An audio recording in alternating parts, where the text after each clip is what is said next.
This is Brian Cain here with Erin Young Garrett and the team Allie, Beth, Allman Real Estate Mental Performance Podcast. We are in the middle of a book breakdown, a series where we're talking about the power of moments by Dan and Chip Heath. And we are today talking about chapters 3 and chapters 4 about elevation, building peaks and breaking the script. Erin, unpack for us elevation first. What is that? And talk about building peaks and breaking scripts. So in the book, they talk about elevation being a moment that rises above all the others in a day.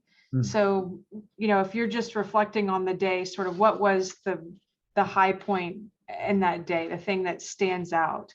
And then, they break it down and talk about creating these peaks and, what does it take to create that?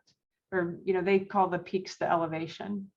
So, and then he goes into saying boost sensory appeal, raise the stakes, and break the script, or what he called violate the expectation. And that's what helps create that elevation moment.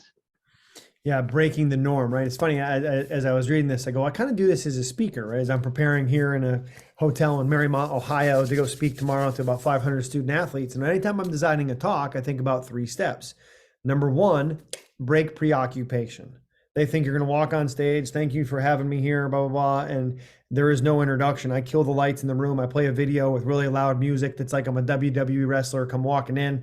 The lights come back on. The music starts playing. Like I'm walking down the middle of the hallway, getting people to stand up and start clapping like I'm, a madman, which I am. But as you do that and you come in, it breaks preoccupation. They're used to like a guy on a stage at a podium reading something, and I'm just going to go complete opposite end of that to break preoccupation.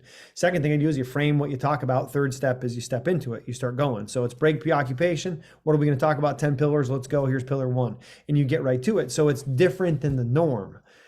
And if you think about it as a real estate agent, when's the last time you as a real estate agent said, you know what I'm going to do? I'm going to go to a different town, or I'm going to go on a vacation somewhere. And one of my days on my vacation is I'm going to set up 3 appointments to look at a house with 3 different realtors. And I want to see how they show it and see any of them make it different, or is it the same? Because I've had real estate agents in Texas that would walk into a house and they'd open the door and they would go to the kitchen and sit down on their phone. And it was up to me and my wife to walk around.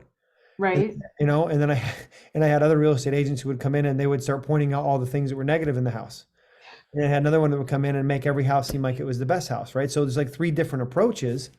They all, but what are you doing to make it boom, to make it peak, to make it stand out? And is there any strategies that you are aware of or you've used that you'd recommend agents try to kind of make that elevation moment when you're showing houses? Well, I'll say this first.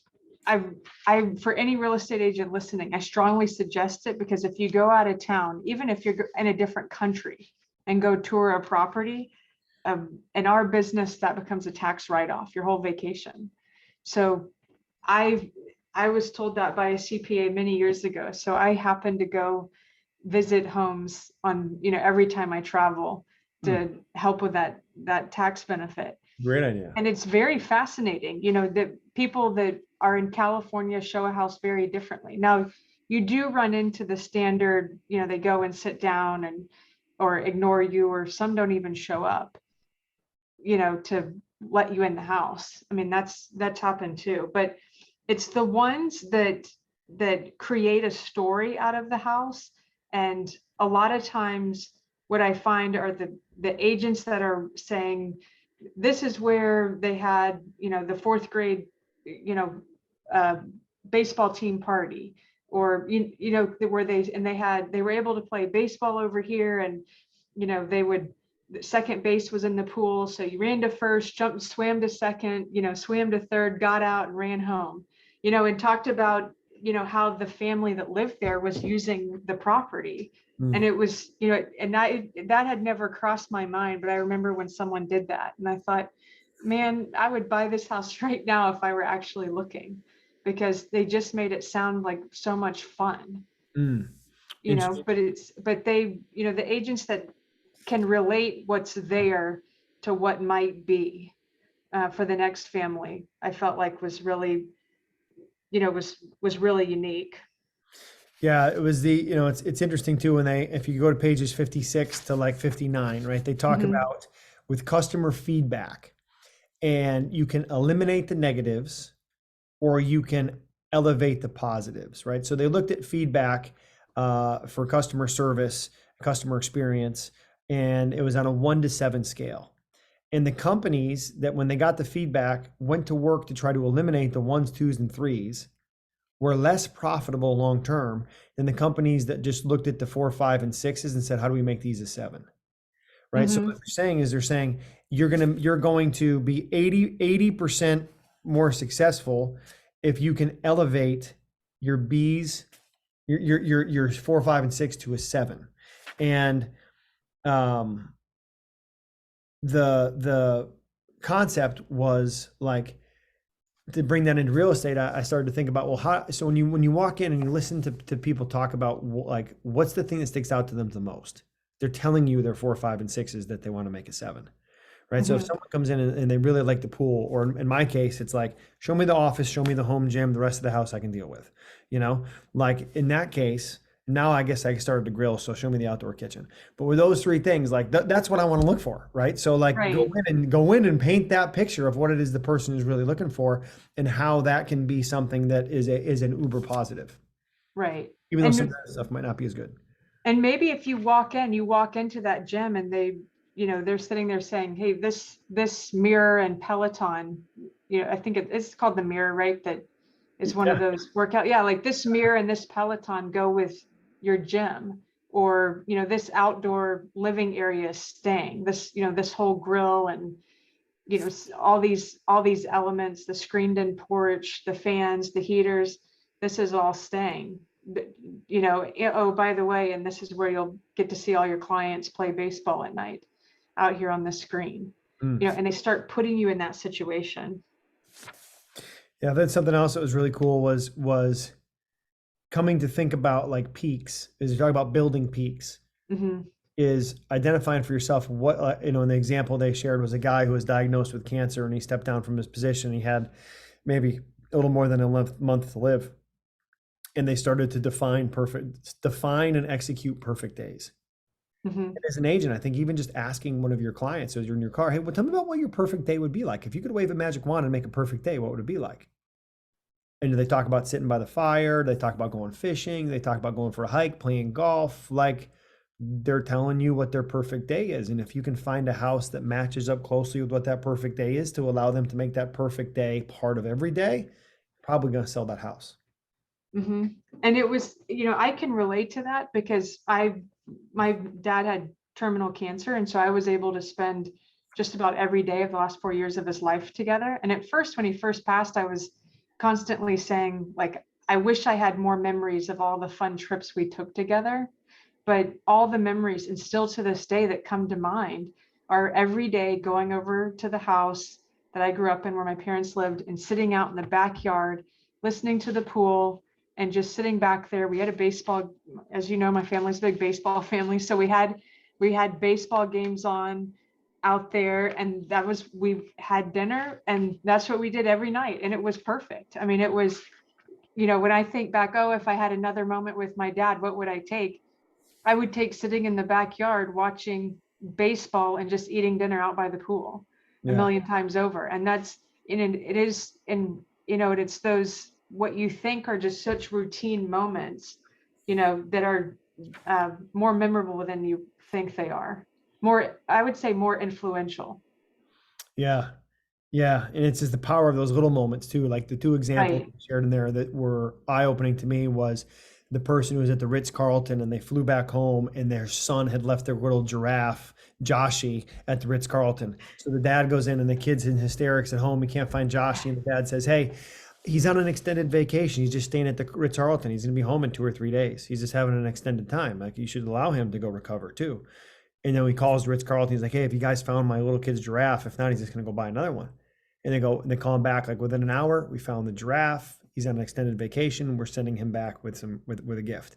And they literally took the giraffe and put him on a golf cart and put him in a bed and put him in a swimming pool and at the bar, and they put him on a massage table with cucumbers on his eyes. And they took all these pictures and made a photo book of Joshy's vacation and sent it back to the kid. And then the dad wrote a blog about it that it was seen by like 2 million people because it went viral. And it's like that one decision to do just a little bit more completely changed the game. And the thing is, like, as a real estate agent, how many people are doing just a little bit more? I don't know, but go do what Erin mentioned earlier and go look in a city somewhere at 4 or 5 houses, right, with 4 or 5 different agents and see who does more. And guess what?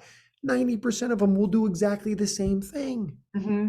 So it's not going to be that hard for you to elevate yourself to another level, and you might not know even what it's going to be. How about the example of Southwest Airlines and the funny comment on the planes? Right. I mean, just if you've ever flown Southwest out of Love Field, right? And they have like, if the oxygen masks drop and you're a parent with 2 children, put yours on first and then put the mask on the child who will probably not put you in the home second, right? And like people laugh. And then they went and found research that showed people who were on a plane that left a comment card where an agent had made a funny comment flew 1/2 flight segment more a year, which turned out to be about $120 million for Southwest Airlines, which allowed them to buy 2 more planes every year. Right. So like now, this is what they said is they just started to make those comments intentional for their agents. So like as an agent, how do you take feedback? How do you elicit feedback about what was really good from the clients who you've already served and what they really liked? And you might find out that it was the fact that they took you to lunch every time and you picked up the tab. They may have really enjoyed that. So maybe if you did that more often, somebody might buy 1 extra house from you, and that probably would pay for all the lunches. Right. And one thing that is interesting that not many real estate agents remember to do is to celebrate the anniversary of when someone moved or bought a house, the closing date. And it's amazing what just sending an email card of saying happy home anniversary does. It's, and then you think about it and you create, if you have 1 transaction a month, that's 12 per year. And you created a moment for each of those 12 people, just 1 moment. They refer you 1 client, the next year it's 24. And then they're referring you a client. Before you know it, your business has exploded. Wow. And it's just what we're talking about. It's so powerful and what happens in your business. And then you're referring people out because, you're on vacation. That's the compound effect. Yes, the compound effect. Compound effect of the little things over time. And think about how easy it is from a system standpoint of on your calendar, on your Google Calendar, somebody buys a house and you put on your calendar, Brian Cain bought this property on this date, and you just set it to repeat every year on that same day. And you put into a part of your morning routine, or you have your assistant do it, that they look at your calendar and they say, hey, you need to call the Cain stay and say, congratulations on your anniversary. Just check in with them for 5 minutes. And that 5-minute investment every day might double your business. Exactly. Interesting. Because then what it also does, right, is might go, hey, yeah, thanks. But hey, you know what? Hey, we got a kid coming. We're looking at another house. Exactly. It gives that's usually what it does. Yeah. We got a promotion. We're moving. That's generally what it sparks. Gives you a purposeful and fun way to stay connected. Well, speaking about staying connected, Erin, I'm super excited for next week's podcast, where we are going to break down, for those that are following and want to stay with us, chapters 5 and 6. We're talking about insight, tripping over the truth in the stretch for insight. Looking forward to it. Any parting thoughts for today? The one quote that I wrote down that I really liked was, they said, building peaks is worth the struggle. And I thought that was a great quote to take with you for chapter 4. Yeah. Building peaks is worth the struggle. Because it's the peak that creates the moment. And when people have the moment, they're never going to forget it. That's the elevation. Yeah. Yeah. So let's be intentional about building peaks today. Great day to be with you, Allie, Beth. Thanks for being here. Erin, thanks for making time. Thank you.